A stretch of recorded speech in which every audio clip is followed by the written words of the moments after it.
looks like we are live on Facebook and we have a nice group on Zoom as well. So Barbara, whenever you're ready, you can begin. And also, Hi. oh, sorry, one more thing I wanted to mention to those who are watching on Facebook, if you have any questions throughout the lecture, you can drop your questions in the chat on Facebook and we will be monitoring that and we can get to them at the end as well. So thank you. Well, good morning, everyone, and welcome to the Timken Museum. As Allison said, my name is Barbara or Barb Morgan, and I'm one of the docents here at the Timken. My first slide here, as you can see, is the picture of the Timken, and I'm sure many of you have been here and some of you have not.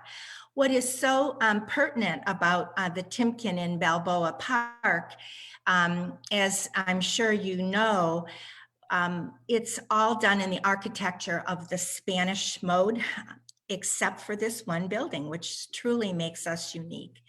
The Timken was birthed in the 1950s and it came to fruition in 1965.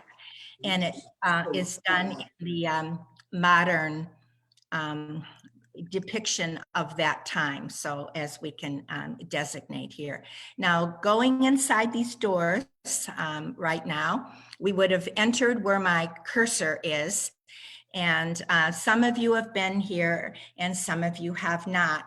And we're in the rotunda, and the rotunda is sometimes used for special exhibits. Like we had one in the summer of 2019, and I'll address that later on, and then one the summer before, more of a sculpture type of exhibit, and then it becomes the main gallery. But what we're going to look at today, we're going to make a right-hand turn, and I'm going to just very briefly speak of a painting or two from each of these galleries. Where my cursor is, we have the Russian icons, and then in the middle right, we have the Italian Spanish gallery. Here's where we do visiting exhibitions, and then going back into the rotunda, we then, where my cursor is in the top left, we have the Dutch Flemish gallery, followed by in the middle here, the French gallery, and lastly, the American gallery. So I am going to thus welcome you again to this inside of our wonderful museum. The other thing that we do have in the rotunda that I won't get into today, perhaps another time, we have wonderful large tapestries that are hung in this rotunda. And for time purposes today, I will not designate what they're about right now. So I'm going to begin here in the Russian icon gallery. And oh, I'm so sorry. I accidentally touched my, I'll go right here to the Russian. Now, the Russian icons are set up almost like a Russian Orthodox church would be set up. So as you enter the room, it would be in the middle of a side wall. So as we would turn to the left, like we would turn to the front of the church or the nave, that's what my royal gates where they would be in the altar or nave section of that church. And then around the perimeter, like in any church, but specifically here in the Russian churches, these icons, which are holy images that have been blessed by their Russian Orthodox priests, would be displayed. And that's how we have this set up. Now, the royal gates serve as an entranceway to the nave, and they are often on a screen. And so when the priest enters the congregation and goes into the altar area for Mass, and or the nave, as it's often called, especially in Protestant churches, he goes through those gates. But when the Mass is not occurring, they're closed. And the reason for that in Russian Orthodoxy, it depicts the differential between our earthly life, where the congregants would be seated, and then going through to more of a heavenly or the eternity that we would all speak. In my doing research on these gates, I listened to a historian that I thought had an interesting vision. He said, when the gates open, don't think of it as a door that we can't go into because we're not the priest. But he said, think of those gates as a bridge, that our lives are bridges between an earthly life and then a spiritual life, or a spiritual life that will continue upon death. Now, these royal gates, which depicts only a small section of what we have at the Timken in this area of the screen, which is at the top, what this is, and this is very common in Russian Orthodoxy, it's the Annunciation. And the Russians were the Russian Orthodox religion are very tuned into Mary being the mother of Jesus. And this is a picture of the Annunciation. The four beneath are the four evangelists. Here we have Matthew, Mark, Luke, and John. And if we were just spending time on this, we would go into the specificity of what they represented and so on. But I'm going to leave it at that.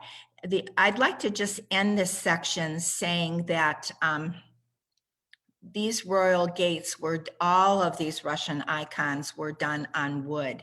And this Russian school, I don't know Russian, so I'm just going to pronounce it in the English manner, Novgorod School, but that was in St. Petersburg, and there was another one in Moscow, and that's where all the icons which followed a prescribed manner were done. Now, as we enter into the next gallery, I would like to introduce it with a quote, because this is a painting a little bit different than the icons. And paintings are certainly depictions of the artist. One day I was standing in the bookstore at the front of the Timken Museum, and I came across a book, and I'm going to hold it up for those of you who have my picture on your screen. It's called The Intelligent Eye. And I was so fascinated by this book because the subtitle is called Learning to Think by Looking at Art. And that piqued my interest because just like any piece of literature is, it's not just those words that author had that we should mimic all the time, but good writing, good art, even good music, any artistic endeavor should touch us, but have us expand. And if we didn't do that, obviously we'd still be back in the caves. But at the prelude to this book I had shown you, he has an interesting idea. He said, artists satisfy their function because it allows us to exercise our mind. And artwork will establish certain boundaries by subject matter, by style, by materials, and by technique. But it then lets us observe and analyze by probing and musing. And so I love that concept. So the icons that I just briefly mentioned, if you get back to the museum or you look at our icons through the app that the Timken has, hopefully you can do more probing and musing on them. But right now I'm going to invite you to probe and muse in the Italian Spanish gallery. And this is the portrait of a lady in a green dress. The icons were all done in the 1400s, but this painting was the 1500s. And it was quite revolutionary that Bartolomeo Veneto painted this, and other Venetian paintings and Italian paintings like him, because they were getting into portraits of real people. And that was a big change in the art world, because up to that time, it was pretty much all religious paintings and all of people who had died. And now these were live people. And this was also done for an economic reason, because the painters were able to make a living because wealthy patrons paid them to paint pictures. And this particular painting was, there was a lady called Isabella who was somebody who was very wealthy, and she, people knew her because she was almost like a Gertrude Stein in the literature world, that that artists would go to her and get her opinion on things. And so here she is with paying for this particular painting, and it's her future daughter-in-law that history tells us possibly died and never did end up marrying her son. But Isabella helped dress her in this costume, as they were called, which was very depictive of brides to be. And the dress is this beautiful green satin. And in that era, in that country, and in that culture, what she is wearing is very depictive. She has the poofy sleeves, which end really at the elbow.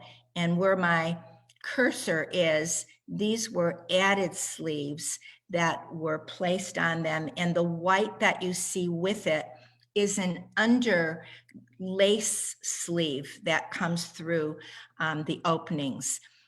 And she has this beautiful headdress on. I think in our era, maybe women would call those extensions, but obviously this is called a headdress in this era, also made of human hair, but very, delicately enamored here with, little jewels, I guess. And in the middle is the one with the white. And then the parting of the hair in the middle was very predominant in that era also. Now, before we leave this painting, I want to mention what it's really known for. It's known for the portrait of the lady in the green dress, and people always talk about the gloves. She's only wearing one and carrying the other one. But they felt that that's symbolic, that perhaps she was into hawking, which was something very prevalent of that social class. But lastly, we have this little symbol, and it's called a cartolina. We would call it a Post-it note or maybe a tag or something like that. But the artist put his name and date on it. And that's how they were able to determine who the artist was. And, a lot of studies went into that because of this. This is definitely one of the artists that is prominently mentioned at the Timken. It's a very famous painting. It's so famous that in the summer of 2018, it was the first summer that the rotunda was turned into a major gallery, and a local San Diego artist was invited, and I did not see it, but I certainly have read about it because it piqued my interest because of this painting. And she created a sculpture that was very whimsical, and it was called Leela. And Leela was done more in modern day era, and it was a sculpture, but it was based on this painting. So if you're interested in that, you might want to look it up. So moving along, I'm going to remain in the same gallery because it also piqued my interest that this gallery was initially called the Italian Spanish, but in some of the Timken literature, we refer to it just as the Italian. But up until present, we have had 2 Spanish paintings in this gallery. And I will show you the next one. And it's this St. Francis in Meditation, done by the Spanish artist. And this is also the 1600s. Now we're back to religious paintings. And the 1600s would have followed what came before it, which was, of course, the Renaissance. And the previous painting was part of that Renaissance era. But this was almost a reaction, as history does. And this came in the Baroque period. And Baroque was where they honored all these religious and godlike ideas and people. And it also follows the Reformation. And the Reformation, of course, according to our history, was what split Christianity, and that occurred in the early 1500s. So the Baroque paintings, which followed several decades later, go into the 1600s, which this is. Now, the reason this piqued my interest is because I knew a little bit about the famous St. Francis.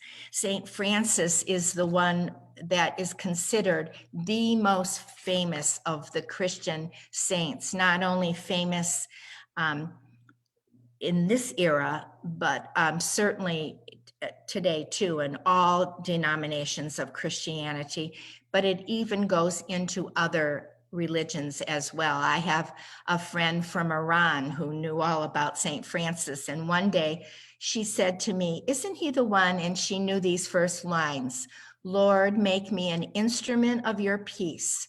Where there is hatred, let me sow love. Where there is injury, pardon," and so on.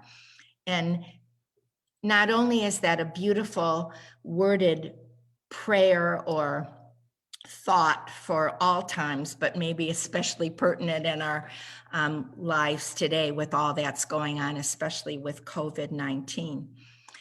But this painting of St. Francis was done by Francisco de Zuberan. And so often St. Francis, who was born into wealth, is depicted more in his social justice mode. He's out or he's meditating when you see him with birds and in gardens. But this one is him in meditation because, of course, he started that order of brothers and priests called the Franciscans and order of nuns. And he himself was never a priest. He just started this life of men living together in community. And this particular painting, you can see it's a very triangular painting done with these shades of browns, but there's a light coming from the left. And the light depicts his pensive face. He put the hood on to his habit, but what he's holding in his hands here is a skull. And researchers believe that he's contemplating his own demise here by looking at a skull. And apparently that's something that is done with saints. Now, to finish up with this slide, I want to share something with you. And it's done in this book called A Living Gospel, Reading God's Story in Holy Lives. And Robert Ellsberg is the author. And he is the son of, I can't recall the gentleman's first name. Ellsberg was very predominant, his father, during the Vietnam War era, because he is the one who copied the Pentagon Papers, for those of us old enough to know that story, which released some of the inappropriate things that were being done during that war. And Robert, he got very interested in spirituality, but from a social justice viewpoint. And maybe that was why he had an interest in St. Francis and, you know, other people who were more social justice oriented.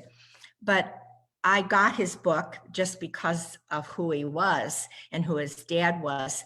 But in the introduction to his book, he makes this statement about saints. He said, like us, The saints were people of flesh and blood, struggling to find their way, not knowing exactly where their path would take them. And I really like them because so often these saints that are painted or their pictures are duplicated seem so holy go pious. I used to think, how in the world would we ever live lives like this? And he makes it more real and more understanding. All right, now I'm going to move across the hall and we're going to go to the Dutch Fleming gallery. And this one is also a saint, and it's probably why I chose it. So we go from St. Francis to St. Bartholomew. Now, St. Bartholomew was one of the 12 apostles, as you may know, but he was painted by Rembrandt, who is not only one of the world's most famous Dutch painters, but he is certainly well known here at the Timken. And we get visitors sometimes just because of this Rembrandt. It's apparently the most expensive painting that the Timken owns. And this reminds me a little bit of the other one because it's done in these browns. There's a light shining, this time more, it comes on the bottom, but you see his face lit up here. And St. Bartholomew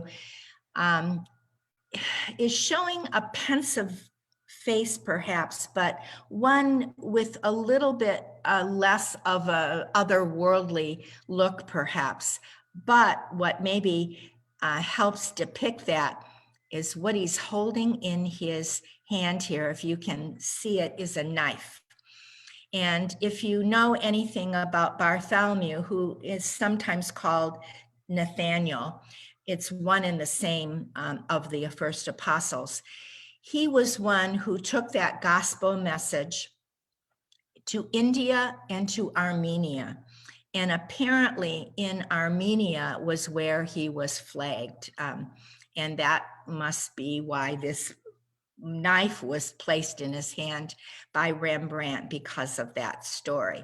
I do know that I know somebody who is from Armenia, or her mother was, and she follows her customs and her religion. And Bartholomew is very honored in their Armenian culture. And I understood more why when I got into this particular Rembrandt painting of Bartholomew, and why they would paint him in the 1600s when he lived in the first few years after when Christ was living, and then beyond a few years. And I'm very famous there. I'm watching the time. That's why I'm moving here to, now we'll go to the French. And as we enter this French gallery, notice that the portraiture is gone, and we're getting a little bit more whimsical in this particular painting. This painting is obviously no longer in the Baroque period. You can see from my little outline here that it's in the 1700s. He worked on this particular painting in these 5 years. And we've gone from a lot of the woods to the canvases now with painters. And Jean Fragonard was obviously from France, but like so many artists, would travel to Italy, where a lot of the famous painters were. And he went there several times. And apparently the story goes that from after a second or third visit and his study there of artists, he came back and painted Blind Man's Bluff. And as you look at this particular painting, you think, all these people on the right, and I'll talk about them in a moment, are looking to their left. So it's pretty much been proven by historians that this was part of a larger painting.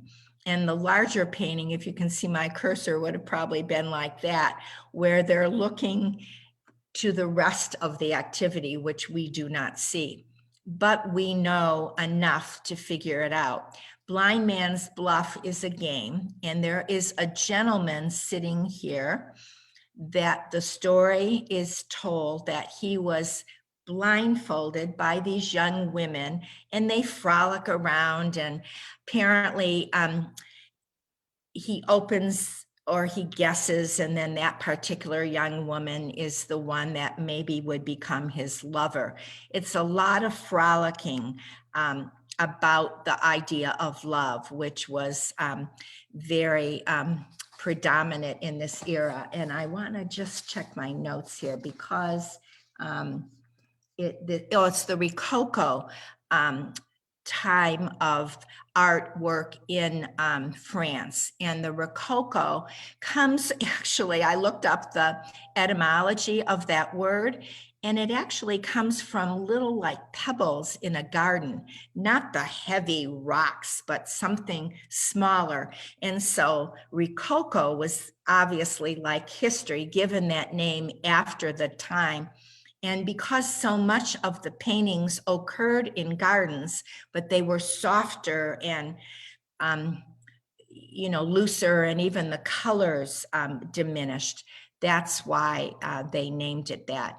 The umbrella of the whole era is called the time of enlightenment. And I'm sure we've all studied that in history, but this pertinent type of artwork is called Rococo. You may have questions, as Allison said at the beginning, or comments on this painting or anything that we've had thus far. And we'll have a little time left at the end, for discussion on it. Now, we go on to the American. And one thing about our American gallery, when the Timken was birthed, the Timken monies obviously created the museum, and they were a family from the East Coast, but their artwork comes from the Putnam sisters, and you may already have been in the museum, so you looked at the plaque or the brochure that explains this. The Putnam sisters were women who never married. They were three sisters, and they were just so interested in art. And so, and that's where the Russian icons come in, because they had an interest in that. And so the bulk of the first paintings came from their foundation, and they helped start what the Timken family then paid for, and having an architect come in, put up the building, start with the Timken works, and then obviously added others, among them the Rembrandt, and most of which we have already seen or will see. But the reason I mention it now is there was no intention for the Putnam sisters to include American art in their collection, but it was the foundation later on that decided to add American art. But the American art that we currently have in our museum does not go beyond the year 1900. So everything we know as contemporary or modern art, so much of it American, is obviously not included in this museum. So I found this as a scene, another interesting one, and I chose this to talk about because it's just so peaceful, and it seems to tie everything together, from the peace of the prayer of St. Francis to the scene we just had in the French Museum, but was more whimsical. This is a little bit more realistic. So when I looked into Fitz H. Lane, and the reason we have, and he lived, as you can see, in the 1800s. So now we've gone this far with the American paintings in time. And he did this particular one in 1851. He was from Massachusetts, but he and others traveled to Maine often. and he fell in love with Maine, and especially Castine, which is on the harbor. And this particular painting is entitled that, Castine Harbor and Town. Now, Mr. Lane studied, first of all, as a lithographer. And a lithographer, as you may know, has so much attention to detail because of that type of work in which they make very precise, almost geometric patterns. And that's why the precision of the placement of these ships maybe are so detail oriented and so precise in the foreground. And it's obviously sunset because of the colors, and the colors coming from the sun highlight the boats in the distance. But especially what is highlighted here is the predominance of the painting, which is that beautiful sky. The sky that shows the blue of the sun coming through, followed by some grays coming in because of the time of day, and also the clouds that come in and the light coming through the clouds. Off in the distance, if you can see it, is the town of Castine in the background. So he's on the other side, obviously, doing the painting. But the story goes that when he visited this site, he initially sketched it. And he went back to a studio, and I'm not sure whether it was back in Massachusetts or in this area, but it really doesn't make any difference because he did not actually paint it here. He painted it from his sketch that he made. And how I know this is depicted in my last slide for now, which this author, whose name is James Craig, did this book on Fitz H. Lane in 2006. And there are so many interesting facts about this author, which made me appreciate this painting even more. But also, it piqued my interest on why would somebody still have this interest to study paintings? And it didn't say he did it for a master's program in art or anything like this. The book was, an entire book was just written on this particular painter, and not only this painting, but many more that he did do. So with that, Allison, you're going to join us with sound, and everybody else can unmute themselves. And we can perhaps have a little bit of back and forth questioning at this point. Great. Thank you so much, Barbara. That was a great tour. Yeah, I wanted to start first just with the question on screen. So if anyone out there wants to unmute themselves and chime in, I would love to hear some thoughts about why do we think that researchers still want to study paintings? What's the value in studying art history, and like why are we all here, kind of? If anyone from the audience has ideas, feel free to unmute yourself.